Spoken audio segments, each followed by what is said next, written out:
Kalau kita dikasih ujian oleh Allah, bukan berarti Allah marah sama kita. Sehingga nggak perlu kita mencari tahu kenapa kok Allah marah banget ya sama saya ya. Kenapa saya kok diginiin ya sama takdir ya. Banyak banget masalah, seolah-olah saya banyak salah banget gitu. Bukan, itu salah tafsir ya. Jadi ketika kita dikasih ujian, ujian itu bukan tanda marah, bukan tanda hukuman. Sebaliknya, ujian itu adalah kasih sayang Allah. Itu kan yang tadi kita ulang-ulang terus kan 1 jam. Biar saya pengen teman-teman merubah sekarang persepsi dan mindsetnya tentang ujian. Tidak lagi menganggap mulai dari... Saya anak pertama dari 2 bersaudara. Dari kecil saya dididik mungkin bisa dibilang otoriter. Jadi saya nggak punya opsi untuk memilih pilihan saya. Semua harus nurut sama orang tua. Bahkan sampai dengan sekarang saya harus menafkahi keluarga saya. Padahal orang tua saya masih mampu. Sampai dengan SPP adik saya, pendidikan adik saya juga dibebankan kepada saya. Saya berusaha melakukan yang terbaik untuk keluarga saya. Tapi orang tua saya selalu bilang saya anak durhaka. Saya nggak pernah ngasih apa-apa untuk orang tua.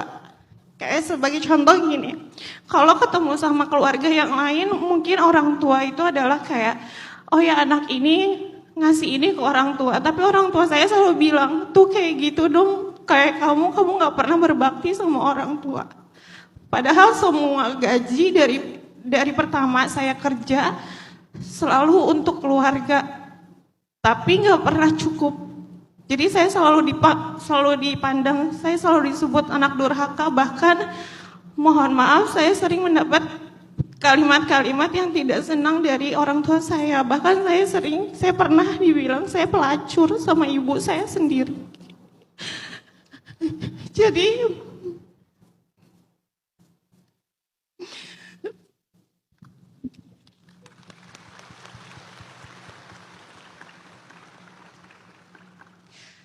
kata orang, ridho Allah itu ada di ridho orang tua. Tapi saya nggak tahu gimana caranya saya bisa mendapatkan ridho dari orang tua saya. Sedangkan setiap hari yang saya dapatkan dari orang tua saya seperti itu, Ustaz. Beberapa kali pun saya ngerasa kayak hidup itu udah nggak ada gunanya. Saya kayak ngerasa apa saya bunuh diri aja,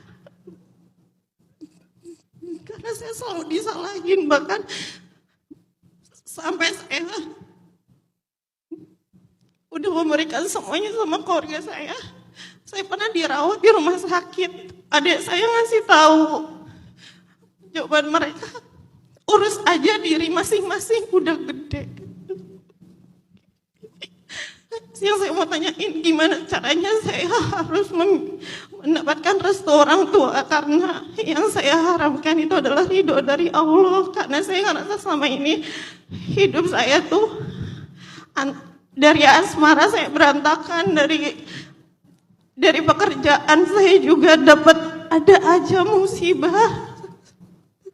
Saya mikir apa saya memang sejahat itu sama orang tua, makanya Allah memberikan ujian itu kepada saya. Kalau kita dikasih ujian oleh Allah, bukan berarti Allah marah sama kita. Sehingga nggak perlu kita mencari tahu kenapa kok Allah marah banget ya sama saya ya. Kenapa saya kok diginiin ya sama takdir ya. Banyak banget masalah, seolah-olah saya banyak salah banget gitu. Bukan, itu salah tafsir ya. Jadi ketika kita dikasih ujian, ujian itu bukan tanda marah, bukan tanda hukuman. Sebaliknya, ujian itu adalah kasih sayang Allah. Itu kan yang tadi kita ulang-ulang terus kan 1 jam. Biar saya pengen teman-teman merubah sekarang persepsi dan mindsetnya tentang ujian. Tidak lagi menganggap mulai dari sekarang, dari sharing time ini, Tidak lagi menganggap ujian sebagai hukuman, ujian sebagai kemarahan Allah. Tapi lihat itu sebagai love language-nya Allah. Jadi ketika kalian sedang diuji atau merasa paling banyak diuji, berarti kalian paling diperhatikan sama Allah. Apa kok coba kebaikan dari ujian, katanya cinta, bahasa cinta.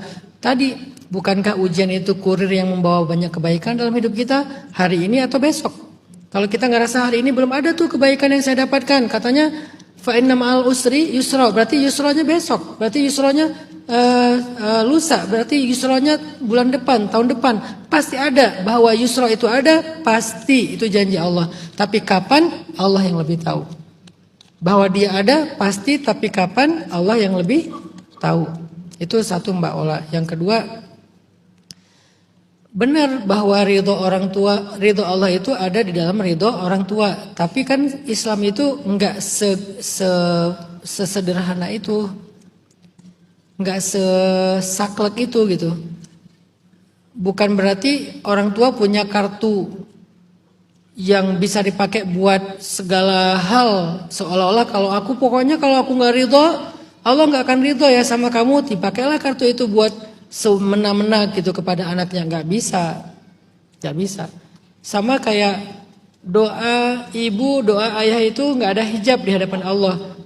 Terus kalau orang tuanya mendoakan yang buruk-buruk, apakah akan mengenai anaknya? Padahal anaknya tidak seburuk itu. Ya enggak juga kan?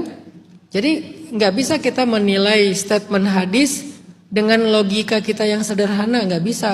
Karena hadis pun bukan satu. Hadis itu ada jutaan hadis. Yang kita baca mungkin baru satu hadis. Sehingga jadi parsial, tidak komprehensif. Ada syarat-syarat dan ketentuan yang berlaku. Yang disebut dalam Islam itu dawabit. Dawabit itu syarat dan ketentuan berlaku. Kapan itu berlaku? Dengan syarat orang tuanya, orang tua yang solih, yang mengharapkan anaknya berbakti, tetapi anaknya tidak berbakti, Allah nggak akan ridho kepada anak ini. Tapi kalau orang tuanya durhaka, seperti cerita yang tadi, bisa aja orang tuanya yang durhaka, bukan anaknya. Bagaimana kita memakai kalimat ridho orang tua itu adalah syarat ridhonya Allah, yang nggak bisa, karena itu tidak memenuhi syarat yang dawabit tadi. Jadi Mbak Ola, yang paling gampang sekarang, agar Mbak Ola nggak khawatir dan merasa takut nggak dapat ridho Allah, coba Mbak Ola perhatikan ridho siapa yang paling tinggi dalam kehidupan kita. Ridho Allah. Berakat aja dengan Allah. Berakat aja dengan Allah. Nabi Ibrahim itu pernah diuji dengan ayahnya. Ayahnya nggak mau beriman. Nabi Muhammad diuji dengan pamannya. Pamannya nggak mau beriman. Tapi apakah Nabi Muhammad itu menjadi orang yang celaka karena tidak membuat ayahnya bahagia? Nabi Ibrahim? Atau Nabi Muhammad menjadi orang yang celaka karena tidak membuat dan berbakti kepada pamannya Abu Lahab? Enggak juga.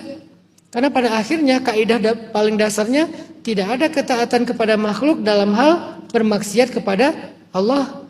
Maka yang paling tinggi itu mencari ridho Allah. Kalau Mbak Ola udah berusaha mencari ridho Allah dengan berbakti sama orang tua, malah menafkahi adik-adik dan saudara, maka enggak usah khawatir, Allah ridho kok sama Mbak Ola.